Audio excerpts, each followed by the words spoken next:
What is your relationship to money? Are you assigning safety to your finances? And is it affecting your healthy relationships? This is part of a 14-part video series that explores how trauma, stress, and anxiety play a pivotal role in health recovery.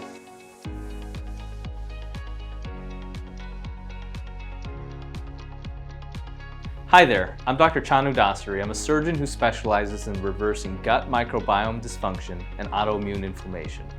My technique for reversing symptoms in as little as 6 weeks has helped thousands of patients over the years and is called the Mind-Gut Immunity Method. And if you'd like to learn more, visit mgiclinic.com and request a discovery call. Now, many of you know my personal story. In my early 20s, I struggled with autoimmune disease and digestive dysfunction. And I was able to fix inflammation naturally using the same methods that I now use in my patients. But even after all these years, after my recovery from autoimmune disease and digestive dysfunction, I've still struggled with the anxiety and frustration. Why was I so sick? Why did I ignore the early signs? Why did I let stress take over? And more importantly, why did I deprioritize myself in these situations? These lingering questions were important ones for me to answer because they were at the heart of why I became sick in the first place. After working with thousands of patients over the years, I can tell you that the themes of trauma, stress, and anxiety keep popping up. So in the Mind-Gut Immunity Clinic, we've enlisted the help of a personal development coach to help create awareness for my clients to understand how anxiety, stress, and trauma play a pivotal role in autoimmune inflammation and digestive dysfunction. It's a mini personal development workshop, if you will, within the Mind-Gut Immunity Clinic that creates awareness around illness. Our clients work one-on-one with our coach, Virginia, who you'll see here today, to integrate new awareness and thought processes into recovery. I can tell you from personally working with Virginia over the years that this is a much needed addition to the Mind-Gut Immunity Academy. And from the positive feedback I've received from my patients, I know that this is something that can help others in their healing journeys. In this video, we'll be exploring what is your relationship to money? Are you assigning safety to finances? And is it affecting your health and relationships? We touched on two topics just now, right? Relationship with money.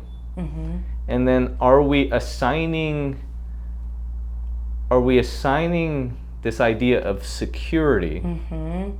to money? Right? And I'd like to explore that a little further because you've now worked with hundreds of clients, right, in the program, yes. All of which had inflammatory disease, digestive dysfunction, really bad autoimmune type stuff.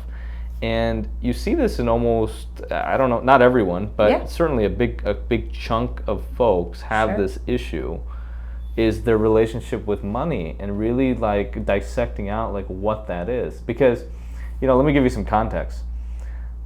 The typical client we have is somebody that's like super busy doing something, right? And usually that can involve like, either the caretaking duties or maybe even earning money, paying bills, like doing things for other people, right? Yeah. So in that process, these guys are like working long hours, they're trying to get better jobs, they're trying to hustle, right? The whole hustle culture, right? They're just trying to pour in all this time, energy, and effort. Like a lot of our clients are like entrepreneurs, they're like successful business owners, they're type A personalities, so they get stuff, so they're very successful in the traditional like money sense, right? Yes.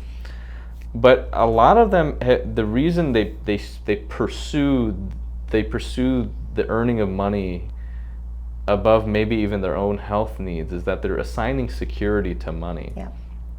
And so I'm curious to ask you specifically, how do people's relationship with money, how does it really affect like their behavior, their outlook, their stress, their health? Like, I mean, you've worked with tons of clients now. I just want to hear your perspective on it. And let's be honest, everybody needs money. We're not saying that. Mm-hmm. But when your confidence is hooked to your money and your health is hooked to your money, then we're not on steady ground because that can be fluctuating. Mm-hmm. So by all means, pursue financial wealth, but is your confidence hooked to it?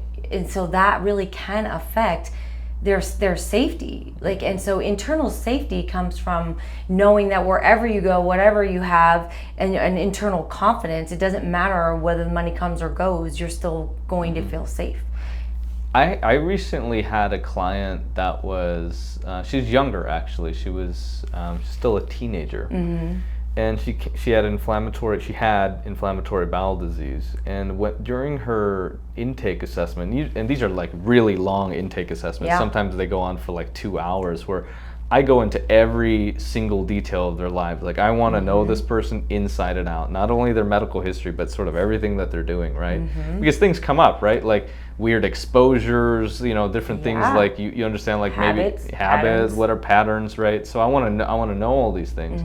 And one of the things that came up was she had like multiple jobs. And I'm thinking to myself, why does a 16-year-old have multiple jobs? Good question. Right? That was the first question in my head. And then she goes, well, I really want to pay for my college. I was like, you're not even in college. You're not even in college. Yeah. Okay. So now she's told herself that it's really important for her to be at a job to pay for college. Okay, great. So then you keep asking, well, describe these jobs to me. Well, I like one job. It's pretty chill. I like everyone I work with. But the other job is really crappy, and I hate working there. Like, why do you work there? Yeah. Oh, well, I get the perks. There's a lot of perks of working there. I was like, so you're getting abused at work because you get like these nice little benefits on the side, which may include pay, but in her case it was like free use of the facility for social outings and things like that. And I'm thinking to myself, and you have autoimmune disease. Right. And you're 16. And so it's not the money that's the problem with the job, it's the belief around why she's working, why she wants to pay for college. So there's an underlying core belief that's driving those choices that are not in alignment with her own real beliefs. Yeah. And her body's going against her because it may or may not be what she believes. It's clearly an experience that taught her clearly something. It's not. Clearly babies don't come out of the womb. I need to make money. I need to go make money. They don't. No baby comes out like we're trying to earn money, right? But they want safety. But they do want safety. So then we create these little habits to meet that basic need. And if we don't ever interrupt that thinking to figure out why we're doing that and how to self-regulate our own emotions so that those needs are met, and then you can go out and make money in a way that's not so attached to safety. But I like that you're describing the process, but it's not like unwinding that association. Yeah. It's not an easy thing, right? Because we live in a materialistic society, right? Yeah. Just to make rent, you need a full-time job. Like most people need to work 40 hours a week just to afford rent and food. And like, that's crazy, right? It wasn't always like this before. That's reality. I'm not gonna lie. That's true. Capitalism. Yeah. Right? So like people were probably at one point in their lives not working as hard and still could make live fine. But now we live in a society that's capitalistic. It's materialistic. Stuff's expensive, right? And it's even basic needs you can't just get, right? Like food is expensive. Healthy food is very expensive. And we can't change any of that. But I know. So I'm wondering, how do you unwind that? Like, because you need money to do all these things. You do. So it's about your beliefs around money. It's not about the money itself. It's not about the job itself. And so getting to know you and figuring out what you believe is most important. You do, unless you're born rich or you hit the lottery, we do get to work and we do get to do things for money, but that's also a belief and a perspective. So it's our thoughts around these things that are causing the dis-ease more so than the thing itself. Because money is part of society. I would agree with that, right? Because even in this situation, right? Like even that 16-year-old client of ours, right? The ultimate assumption is first assumption is she needs money to go to college. Okay, I would say that's a belief surrounding money. Yes, it right? is. Another belief surrounding money is that you have to go to college. That's right. That you have to spend money in order to go to college, in order to maybe make more money. And I have to get a job to do that. Then I have to go get it. Right. So there's all these. I agree with you, right? Because now you're sort of questioning all the individual little micro beliefs around that primary belief that money equals security. Right. And that's how you deconstruct. That's how you your own thought process. You change that process. And everyone's is an individual. It's like we're all human beings, but we all have our own thought process. But our thoughts drive our actions. Yeah. You know, I have that discussion a lot with individuals. You know, they'll say, "Oh, I'm really stressed." Like I have a great client. One of my great clients is a nurse, right? And we know nurses are always overworked. They're spending, Yes. especially after the pandemic, they're doing everything for everyone, long Yep. shifts, understaffed, overworked, underpaid. You know. Yeah. And she's always stressed. She's coming home. She's stressed.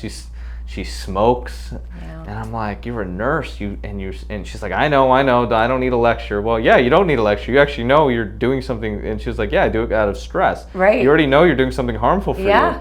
You know, she's aware. Yeah. She's aware. She's aware that her job is creating her stress. She's aware that she's doing activities that increase inflammation in her body. She's aware that she doesn't have enough time for even her own self-care. Right? These are all like, she's remarkably self-aware of these things. Self-aware of those things, but are you aware of what's driving those things? No. So that's what I was going to say, right? I mean, Ultimately, it's her relationship to her job, her relationship to money, her relationship to all these things. Because I asked a simple question. I agree. Can you get another job? But it's also her relationship to her self-regulating her own emotions. Yeah. She doesn't have that relationship. Her belief is, I have to be in service to others. Right. But she's never figured out how to have. Or a I have to be relationship. in that job. Or I have to be in or, that or I job. I have to work these hours. Those are limiting beliefs. And they're all it's emotional self-regulation at That's the end right. of the day. That's right. So being aware of oneself and staying in alignment with that, not with everybody else. Yeah.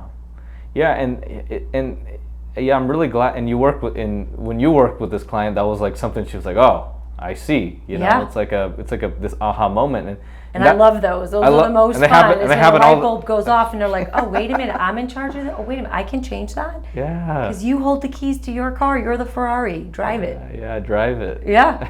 I know. You know? I just love how that happens so fast, and we see it like all the time. We're seeing clients left and right kind of coming up with these realizations, and it doesn't have to take years. Or it doesn't have to be hard. It doesn't have to be hard. It doesn't even have to take months. Doesn't. The awareness practices you can see progress within a short period, one meeting, two meetings, right? If you ask the right questions around these things, yeah. I mean, this is off topic a little bit, but in the Course in Miracles, it says a shift in perspective is a miracle. That is the miracle, and your life can change in an instant if you choose to shift how you're viewing something. You may not be able to change the view, but you can change how you view the view. Yeah.